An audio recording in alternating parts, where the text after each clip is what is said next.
K-State could be the biggest mystery team in the Big 12 Conference this season. Do you embrace that role? I don't know. I don't know if embrace is the word I would use. We've got a lot of unknowns, starting off this year. And we've had a graduated a lot of good players, lost some players in the portal, had to redo the roster. I like our group. They have worked, I've said this numerous times to people, they have really worked hard in the offseason. They've gotten up more shots than any team we've had. But, we're really inconsistent right now, which is to be expected. I'm still trying to figure out lineups. I'm trying to figure out who plays well together at times. And that's very different than a year ago when we had such a veteran team. So I don't know about, I don't really care where we're picked. I think,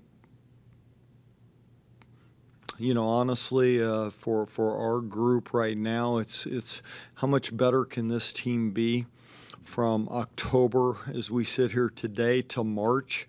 And I think the growth rate of this team could be really big. How strange was it walking down that court first time? And some players that you've had for half a decade aren't.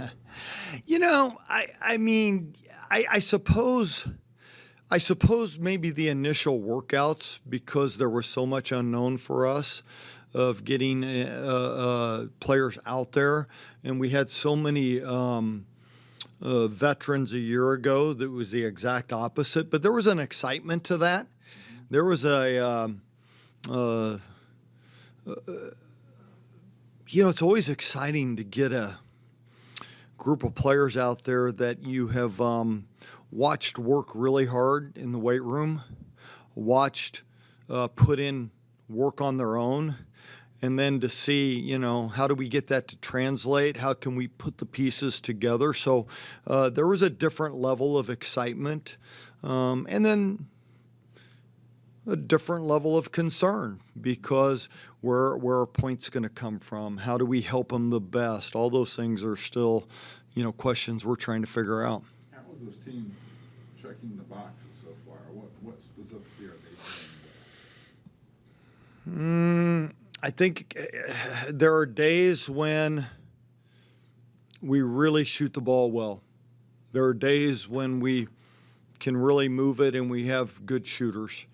There are days when you can really see a different attack offensively be really, really, really successful. Defensively, there are moments where I see some athleticism that excites me, that we can create some problems for people there. There are moments where our point guard play is exciting, because we've got two young ones there in Arenas and Gina that are both doing some good things. But if you notice, I keep saying moments. There's not extended stretches of really good play, and that's just the inconsistency that I mentioned right away. So we've got to become more consistent there, and for mid-October, we got a lot of things we got to get better at. When you look to figure out the lineups you want, is that something you can get to in the next few weeks, or is that going to go into the games and then maybe? I think it's going to go into the games. Unfortunately, I think it's going to be a longer process with this group. I mean, this is one of the youngest groups I've coached. It's a talented group, but this is one of the youngest groups I've coached. So I think it's just going to take some time. You have a couple international transfers on the team. What do you like about what they can bring, having played professional for a little bit? Yeah, both of them played at a high level. Gina played certainly 2 gold medals with Spain, 18s and 20s. Nastya gold medal this summer in the European Championships with Belgium. But both of them just got here August 22nd or something like that. So, they missed all summer. So when you talk about the adjustment, blending them in has been really good. You can see their talent, but it is also blending them into everything that we do, the weight room, the demands of going to school, all the demands that are just new to them. Plus, they're half a world away from their families, so, all those things take some time. But both are exciting players, both do things well. They both have had, as you mentioned, really good experiences, really quality competition, and both are going to play a big part this year. It's Taryn Side's third year in the program. How much is the staff asking her to step up as a leader? Yeah, well, we want Taryn to lead in a way she's comfortable. Taryn knows the program. She knows the standards. She's continued to grow in her voice over time. But she's not a rah-rah leader. She's not someone that is going to very often get into a team or play that leadership role. It's one of the reasons why we recruited Tess Heel. We saw some leadership in her coming from Stanford. She had been a big player at Santa Clara her first 2 years and was at Stanford a year ago. We saw that when we recruited her. And Tess has kind of filled that role of when she needs to, jump the team a little bit. We've got to raise our standard up. We've got to raise our toughness up. But Taryn has been kind of the leader that you would expect when there's not many people on our roster that the group that doesn't know me very well can go to. You know what I mean? So there's not like when we have a tough practice, 9 players are wondering, is this guy nuts or what? The answer is yes. But they don't know that from Taryn. Taryn's the only one that can really answer it. Michaela Parks has been here a little bit.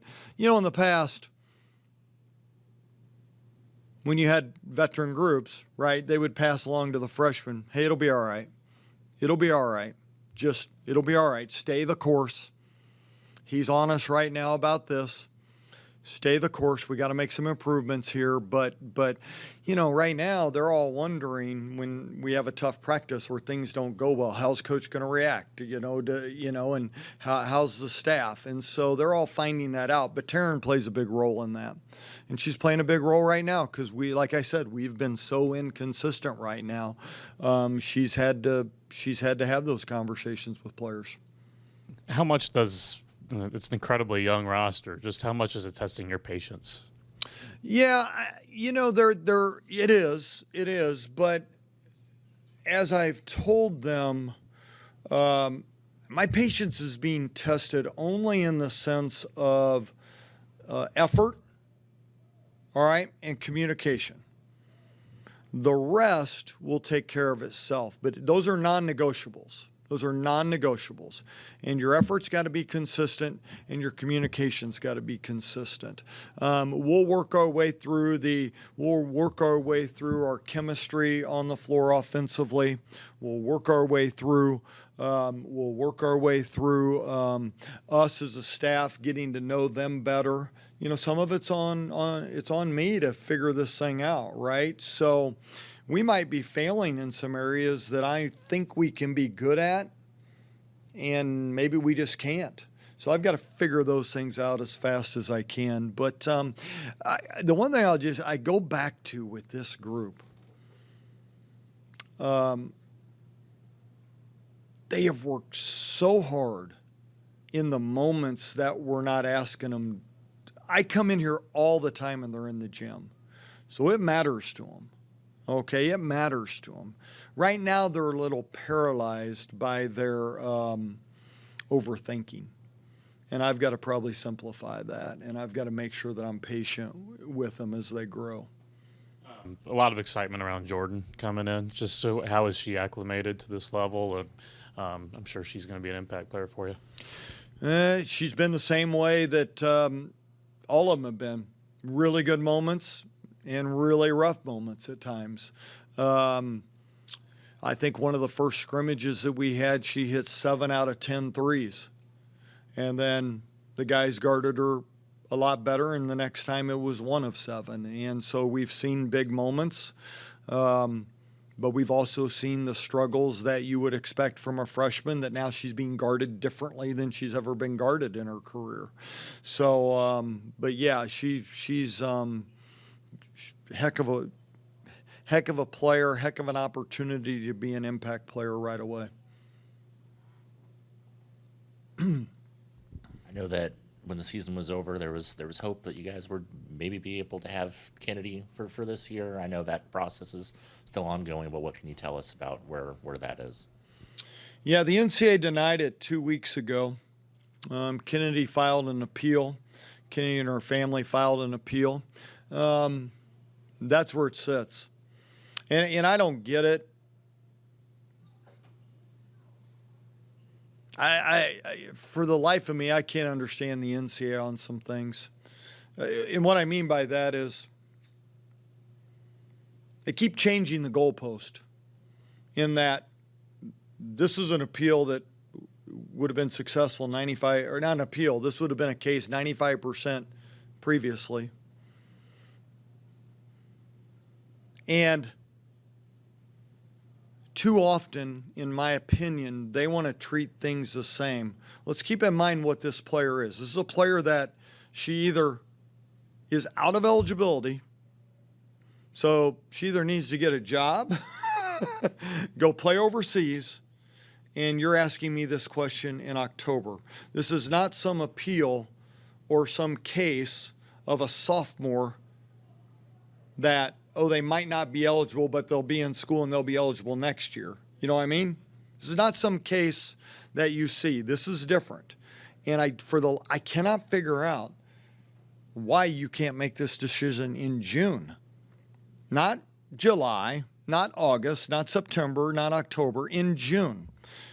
In fairness to her and in fairness to us, quite frankly, because it's a pretty good player that we're waiting on. Yeah. Or you'd like to have the answer. You know, in recruiting, you either want a yes or a no. A maybe's the worst answer you can get. Just strings you along, and this, I think, is the same thing. It's like, but I don't sit here and pretend to have all the answers. I just know there's a better way to do it for not just Kennedy, but for any player in these situations. And in our particular situation, it's been frustrating. She will be around the team during that process? Well, she was during the initial waiver part, the initial. And then, quite frankly, I just didn't think it was fair to her to continue on that unknown. And, you know, her and I have had a lot of discussions on, you know, what would be the next path for her. But, you know, we're still hopeful that somebody sees the light and says, you know, we really should make this kid eligible for a lot of reasons. And then Randy told us that Azella is going to be one of the players you're going to take to Kansas City for Big 12 Media Day. What's impressed you about what she's brought? You know, good, solid leadership skills. Has a scoring ability. Has an ability to get to the rim. Shoots the three really well. Been consistent there. Love her work ethic. She's a player that in the summer was shooting shots every morning at 5 a.m., coming back at night to get more shots. She was very routine. She would shoot twos in the morning, come back in threes at night. She got more shots during a week than any player I've ever had, and we've had some good ones. We've had some, but I like her quickness with the ball. I like her ability to play the ball screen, and she's got some scoring ability that we're going to need. You mentioned it a little bit, but how much can Alexis and Michaela, even though obviously they don't have a lot of on-court experience with you, but they have in-program experience, kind of help guide the direction of where you want things to go, since they know the expectation. Yeah, Michaela certainly. Alexis is still she's still trying to get herself on the floor right now. She started to do some light individual work, but yeah, Michaela's been great. She knows the program standard. She's able to pull players aside, and you're right. She's been around, and she's been around winning teams, and she came from a great high school, played for her dad. I mean, there's some quality leadership there, and she has been able to help some players. So with finding out real late about Kennedy, where does that put you with your rotation at the 5? Thin. As thin as we've ever been. It's a problem. Yeah, it's a problem. It's a problem. And, yeah, we just got to figure out how to cover it up and figure out, figure out how we're going to play that. But, yeah, we're not very deep there. We've looked for possible players that could be eligible. There are just not very many out there, right? And so, pretty thin. Anything else for Coach? All right. You guys are starting with an exhibition at Tarleton State. I was just curious how that got set up. It's just kind of a yeah. We've got we actually have a scrimmage Saturday versus Minnesota, but it's one of those closed scrimmages. So we've got that one, and then I like taking a team on the road. 2 years ago we went to Illinois, closed scrimmage. Last year we went to Minnesota, closed scrimmage. I think there's a lot of value in the 8-hour bus trip. My team sees very little value in it. I see a lot of value in it. They call it what did they call it yesterday? They were in shooting yesterday at about 4 or 5 o'clock, and they go, we feel like this is your appreciation tour where we hop on a bus so we appreciate the charter flights later. And I go, well, you can call it whatever you want to call it, but from my standpoint, what I like about it is you have them sequestered. I do think there's value in that bus trip of players spending extra time together, staff spending extra time. The Tarleton situation, though, was different. We were looking for a close scrimmage. And Tarleton had not been able to find a name opponent to play in the regular season to open up their new arena. So they went to this, and I just like the fact that we've got a brand new team. It's a road game. Be in front of I think a decent crowd. We'll be in front of an excited team, and I think we need to find some answers as quick as we can there. So this one's even better than those other ones. And but to stick with our tradition, we will bus it, and we will, enjoy that trip down there. So, yeah, I was excited to get that on the schedule because you don't get that opportunity very often, and especially with a new group for us, being able to go through all those things that you go through on the road, film session, hotel, all those things. I mean, we're literally having to we had to show them where the locker room was in Bramlage the other day. We hadn't practiced there all year, and we were like, oh crap, we haven't shown them the locker room. Some of them I guess saw it on the recruiting visit, but Gina and Nasha, they're like, we have a locker over there too? Yeah, okay, we got to get you over there. There's a lot of things that we're going through the first time with this team that we've got to make sure we eliminate as many of the unknowns outside of basketball of how we do things, and we'll get a good opportunity. I think both Minnesota and Tarleton will be two really good tests for us just to see where we're at and see what we need to improve on. Thanks, Coach. All right, guys. Thank you.